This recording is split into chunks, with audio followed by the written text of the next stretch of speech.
वैसे तो हज़रत ख्वाजा मोइनुद्दीन चिश्ती रहमतुल्लाह अलैह के दरबार में हर रोज़ रोशनी की दुआ पढ़ी जाती है, लेकिन उर्स के दौरान इस दुआ में ज़ायरीन की तादाद कसीर होती है। इस मौके पर ज़ायरीन अपने सरों पर मोमबत्तियां रखवा कर दुआ करते हैं। दरअसल ये दुआ अरबी में लिखी गई एक मनक़बत है जो तवील अरसे से पढ़ी जाती रही है।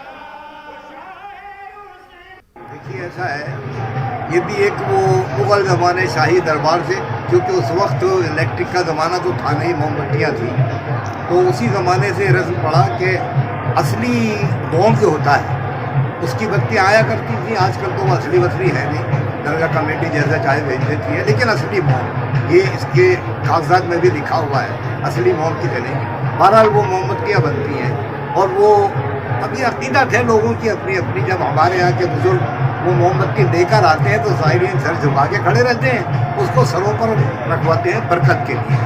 आस्थाने सैयद में शरीफ में अंदर एक मनक़बत पढ़ी जाती है सरकार गरीब नवाज की, जो फारसी में है। और आपको बता दें कि वज़ीर-ए-आज़म नरेंद्र मोदी की जानिब से अजमेर दरगाह में पेश की जाएगी चादर। वज़ीर बराए अक़लियती उमूर मुख्तार अब्बास नक़वी के जरिए ये चादर पेश की जाएगी।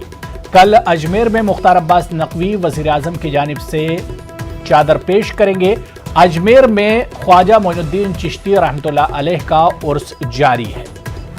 तो इस वक्त की बड़ी खबर आपको बता दें कि वज़ीर-ए-आज़म नरेंद्र मोदी की जानिब से अजमेर दरगाह में पेश की जाएगी चादर। वज़ीर बराए अक़लियती उमूर मुख्तार अब्बास नक़वी के जरिए यह चादर पेश की जाएगी। कल अजमेर में मुख्तार अब्बास नक़वी वज़ीर-ए-आज़म की जानिब से चादर पेश करेंगे। आपको बताते चलें कि अजमेर में इस वक्त ख्वाजा मोइनुद्दीन चिश्ती रहमतुल्लाह अलैह का उर्स जारी है।